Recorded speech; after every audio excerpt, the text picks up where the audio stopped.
अभी इजराइल और हमास के बीच जो युद्ध चल रहे हैं ना, उसको समझना जरूरी है। इजराइल का उदय कैसे हुआ तो एकदम मैं शॉर्ट में आपको बताऊंगा। जैसा कि आप जानते हैं, यहूदी यहूदी लोग बहुत ज्यादा एक समय परेशान थे।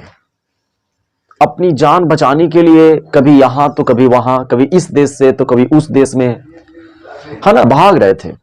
और यह समझना जरूरी है कि जो यहूदी भाग रहे थे इधर से उधर जान बचाने के लिए, और हिटलर ने करीब 60 लाख यहूदियों की हत्या करवाई थी। आखिर क्यों यार? ये 60 लाख यहूदी को क्यों मारे थे हिटलर? क्या दुश्मनी थी? और इसको समझने से पहले यह समझना होगा, प्रथम विश्व युद्ध 1914 से 1918 तक प्रथम विश्व युद्ध चले हैं।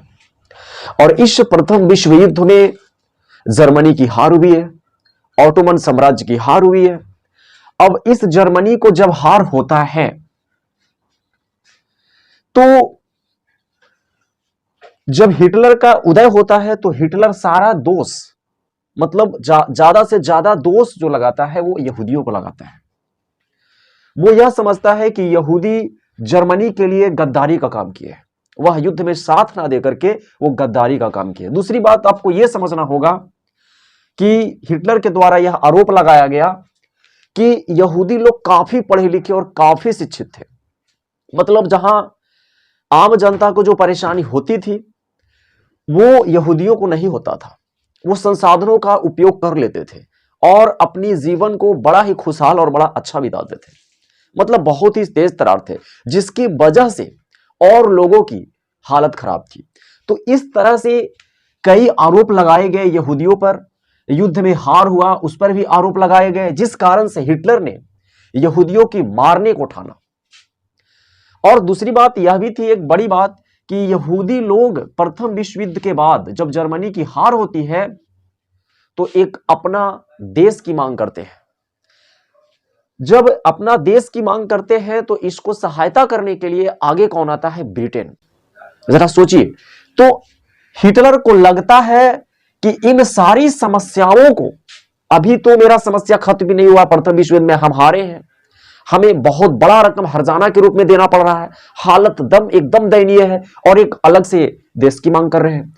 तो इस तरह से उन्होंने जनता के बीच जनता को बताया और बहुत तरीके से उन्होंने समझाया कि सारा का सारा दोष जो हमारे देश की ये स्थिति हुई है वो कौन है? यहूदी है।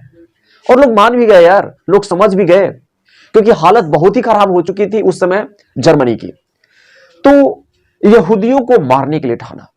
यहूदी भागते रहे इस देश से उस देश से, यहां तक कि आप जानते होंगे कि आइंस्टीन का नाम आपने सुना होगा, वो जर्मनी के थे। उन्होंने भी अपनी जान बचा करके यहां से वहां भागते रहे, किसी तरीके से अपनी जान को बचाया है। तो आखिर वो मारने के लिए एक कमरे में बंद करके जहरीली गैस छोड़ देता था और आसानी से मौत हो जाता था। तड़पते हुए वह देखता था। आखिर ये था हिटलर की कहानी। अब यहूदियों ने ये अपनी देश की मांग किया और इसको सहायता करने के लिए आया है ब्रिटेन, और ब्रिटेन ने अलग देश की मांग की। और बाद में फिर जो इजराइल बना,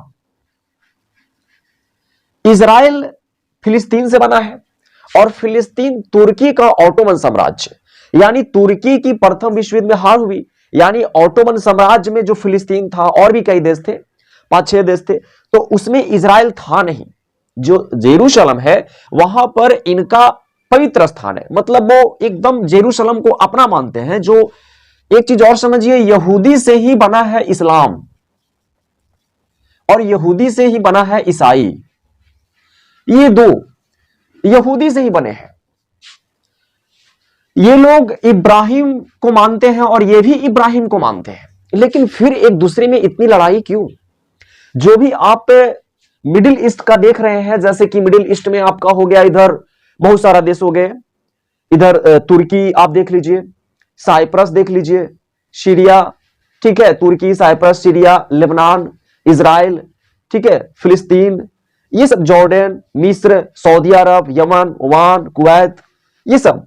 तो ये बस एक ही देश है जो यहूदियों के लिए है, वो है इजराइल। बाकी जो मिडिल ईस्ट में देश है वो है इस्लाम लगभग। तो इन सारे देश मिल करके भी इजराइल को नहीं हरा पाते हैं, क्योंकि जब लड़ाई हुई थी तो वो इसलिए जीत पाए थे, क्योंकि इनको अपना एक देश बनाना था। इधर से उधर भाग रहे थे और एक समय झेले थे, इनके पूर्वजों को मारा गया था। जरा सोचिए, इतना दर्दनाक मौत मारा गया था। तो अपना देश की मांग, अब इसके लिए फिर अमेरिका भी फिलिस्तीन पर बम मारा था, जिसका उसामा बिन लादेन ने विरोध किया था। तो कहने का मतलब है कि इजराइल जो देश बना है, बनाया गया 1948 में, लेकिन उसके पहले की जो कहानी है ना यार, वो बड़ा ही दर्दनाक है। और क्यों मारा था ये, वो भी मैं बताया। ये कहानी पूरा जुड़ा हुआ है। हिटलर ने यहूदियों को मारा, यहूदी भागते रहे और फिर बाद में मांग किए। मांग करने के बाद क्या हुआ, इनको एक अलग देश बनाया गया और वो था इजराइल। अभी जो इजराइल की स्थिति आप देख रहे हैं ना, शुरू में जब बनाया गया था तो वो बड़ा ही छोटा था, धीरे धीरे धीरे वो अपना विस्तार कर रहा है। फिलिस्तीन का जो आप देख रहे हैं एरिया, वो पहले बड़ा था, अब वो छोटा होते जा रहा है। फिलिस्तीन और छोटा होते जा रहा है।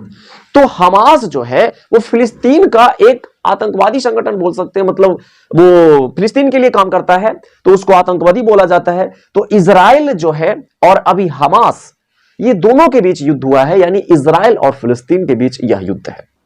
तो दोस्त, समझ में आया होगा कि यह लड़ाई कहां से शुरू हुई है और कैसे। और यह लड़ाई समझ लीजिए कि प्रति वर्ष जारी रहता है। छोटे मोटे लड़ाई होते रहते हैं, आक्रमण होते रहते हैं, युद्ध होते रहते हैं, और इस युद्ध का अभी तक समाप्त नहीं हुआ है। कोई सॉल्यूशन नहीं है, बस देखिए आगे क्या होता है। तो कहने का मतलब जो लड़ रहे हैं वो दोनों एक ही है। यहूदी, इस्लाम और ईसाई जो भी लड़ रहे हैं ना, वो एक ही धर्म से बने हैं यार। जब धर्म को पढ़ोगे तो समझ में आ जाएगा, फिर भी आपस में लड़ाई है। जैसे कि हिंदू धर्म में जैन धर्म आया, बौद्ध धर्म आया, फिर बहुत सारे धर्म लोग आए, तो वो हिंदू का ही है ना। जैसे कि जैन धर्म का उदय प्रवर्तक महावीर थे, फिर बौद्ध धर्म का प्रवर्तक आपके गौतम बुद्ध थे।